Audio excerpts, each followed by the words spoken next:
श्री विठ्ठल भूवैकुंठ पंढरपूर। लेखक डॉक्टर ज्ञानेश्वर जाधव विटनेरकर। पूर्वीच्या दिंडीरवनात वसलेले भूवैकुंठ दक्षिण काशी संताचे माहेर असे श्री क्षेत्र पंढरपूर सोलापूर जिल्ह्यात भीमा नदीच्या काठावर आहे। ऐका हो सांगतो खरं, साधू संताचे माहेर घर, त्या पुंडलिकान सत्वर असं हे घडविल पंढरपूर, त्या पुंडलिकान सत्वर असं हे घडविल पंढरपूर। श्री कृष्ण अवतारातील मुचुकुंद पुंडलिक हा लोहदंडा जवळ राहत होता। तो आई वडिलांची सेवा न करता पत्नीची सेवा करायचा। एकदा तो वाराणसी यात्रेला निघाला। मार्गात त्याचा मुक्काम कुक्कुट मुनीच्या आश्रमात झाला। त्याने त्यांना काशीकडे जाण्याचा मार्ग विचारला। कुक्कुट ऋषी म्हणाले की काशीचा मार्ग माहित नाही, कारण ते तिथे कधी गेले नव्हते। भक्त पुंडलिक ऋषींची थट्टा करीत म्हणाले की त्याच्यासारख्या पवित्र व्यक्तीने काशीला जायलाच पाहिजे। कुक्कुट ऋषी शांत राहिले। रात्रीच्या दरम्यान पुंडलिकाने स्त्रियांचा आवाज ऐकला। काय घडले आहे ते पाहण्याकरिता तो बाहेर आला आणि त्याने पाहिले की आश्रमात 3 महिला पाणी शिंपडून ते स्वच्छ करत आहे।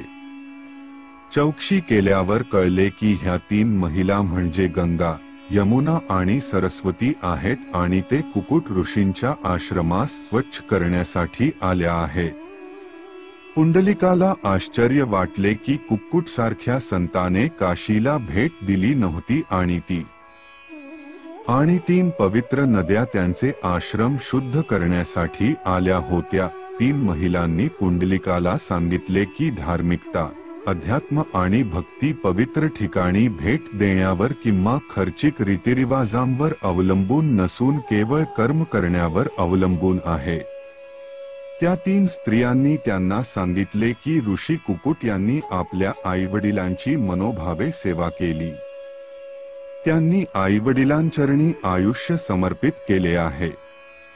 अशा प्रकारे त्यांनी मोक्ष मिळवण्यासाठी पुण्य जमा केले आणि आपल्याला त्यांची सेवा करण्यासाठी पृथ्वीवर खाली आणले। पुंडलिकाने त्यांच्या आई वडिलांना सोडले होते आणि मोक्ष व आशीर्वाद मिळवण्यासाठी काशीला जात होते। आपल्या आई वडिलांची त्यांना काशीत घेऊन जाण्याची विनंती त्याने पूर्ण केली नाही।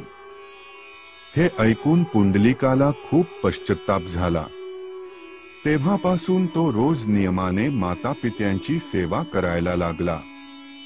मागे मुचुकुंदाला दिलेल्या वचनाला स्मरून श्रीकृष्ण विठ्ठल होऊन पुंडलिकाच्या भेटीसाठी आले। तेव्हा तो मायबापांची सेवा करण्यात व्यस्त होता। भक्त पुंडलिकासाठी उभा राहिला विटेवरी, भक्त पुंडलिकासाठी उभा राहिला विटेवरी, धन मलाही दाखवाना विठुरायाची पंढरी, धन मलाही दाखवाना विठुरायाची पंढरी। त्याने जवळच पडलेली वीट पुढे लोटून दिली व विठ्ठलाला थांबायला सांगितले। पुंडलिकाची माय पित्याची सेवा पाहून विठ्ठल प्रसन्न झाले व त्या विटेवरच कमरेवर हात ठेवून उभे राहिले। ती वीट म्हणजे शापदग्ध इंद्र असल्याचे सांगितल्या जाते। दिंडीरवन श्रीकृष्णराधेला एकमेकांच्या मिठीत पाहून रुक्मिणी रागाने दूर निघून गेली व तप करत बसली। ते स्थान दिंडीर नावाच्या राक्षसाच्या अधिकारात होते। कृष्णांनी शोध घेऊन दिंडीराला ठार केले। मल्लिकार्जुन रूपाने व पुंडलिकासाठी तेथेच थांबले। रुद्राच्या वराने उत्पन्न झालेला गयासूर घोर तप करत असता सर्व सृष्टी डळमळायला लागली। तेव्हा सर्व देवगण श्रीहरीकडे आले। त्यांनी सर्वांना अभय दिले व ते गयासुराकडे गेले। तो धार्मिक होता। विष्णू श्रीहरीला आपल्याकडे आलेले पाहून त्याला आनंद झाला। त्याने तपश्चर्या सोडून त्यांचे स्वागत केले। त्यांच्या विनंतीवरून श्रीहरी विठ्ठल होऊन तेथेच थांबले.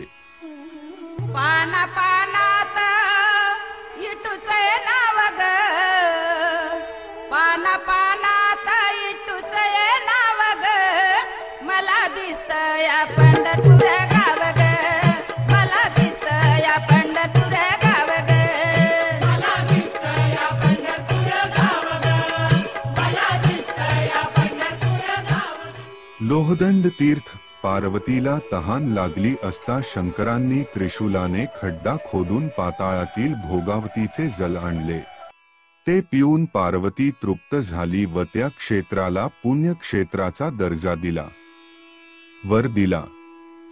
तेच हे लोहतीर्थ. दुसरी कथा अशी अहिलेचे पतिव्रत्य नष्ट करून गौतमांच्या शापाने अंगावर पडलेली भगे घेऊन इंद्र खूप फिरला व शेवटी तो विष्णूला शरण गेला. त्यांनी इंद्राच्या हातात एक लोहदंड दिला व म्हणाले, ज्या ठिकाणी हा दंड पाण्यावर तरंगेल त्याच पाण्याने तुझी भगे नष्ट होतील. इतर सर्वत्र फिरून इंद्र चंद्रभागेतल्या या डोहात आला. तिथे त्या पाण्यावर तो लोहदंड तरंगला. त्याच पाण्याने इंद्र भगमुक्त झाला.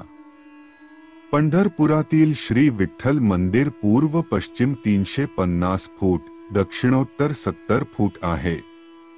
याला 8 दरवाजे, 5 मंडप व कमान आहे. गाभायात रूप या धातूंनी मढवलेल्या पया असलेल्या 3 फूट उंचीच्या चौथ्यावर 3 फूट 9 इंचाची विठ्ठलाची स्वयंभू मूर्ती आहे. त्यामागे प्रभावळ 5 फण्याचा रुपेरी नाग आहे. येथे सततेलवात तेवत राहते. मूर्तीच्या मस्तकावर मुकुट, कानात कुंडले, गळ्यात कौस्तुभहार, हृदयावर श्रीवत्सलाच्छन, कमरेला मेखला आहे. दोन्ही हात कमरेवर आहेत. देवाला रोज पहाटे काकडा आरती शेजारती होते. देवाला रोज शेला पागोटे जरीची शाल घालतात. तसेच गुढीपाडवा, नवरात्र, दसरा, दिवाळी, संक्रांतीच्या वेळी मौल्यवान दागिने घालतात. विठ्ठल मंदिराच्या थोड्या अंतरावर रुक्मिणीचे मंदिर आहे. विठ्ठलाच्या नंतर इथली पूजा व नित्योपचार केले जातात. मंगळवार, शुक्रवार व नवरात्रीला तसेच भोगी, संक्रांत, नागपंचमी, दिवाळी, गौरी गणपतीला इथे उत्सव होते. अनेक गावांहून स्त्रिया इथे भक्तिभावाने येतात व देवीला वाण देऊन ओटी भरतात. आषाढी, कार्तिकी व प्रत्येक महिन्यातल्या एकादशीला येथे यात्रा भरते. तेव्हा संपूर्ण महाराष्ट्र व भारताच्या कानाकोपऱ्यातून तसेच विदेशातूनही लाखो भाविक श्रद्धेने येतात.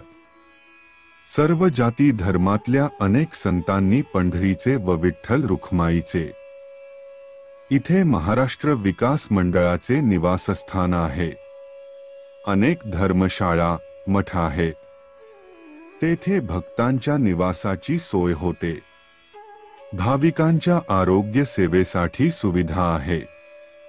मंगळवेढे, करमाळा, अरणबार्शी, तुळजापूर, शिखर, शिंगणापूर, गोंदवले ही जवळची स्थाने आहेत.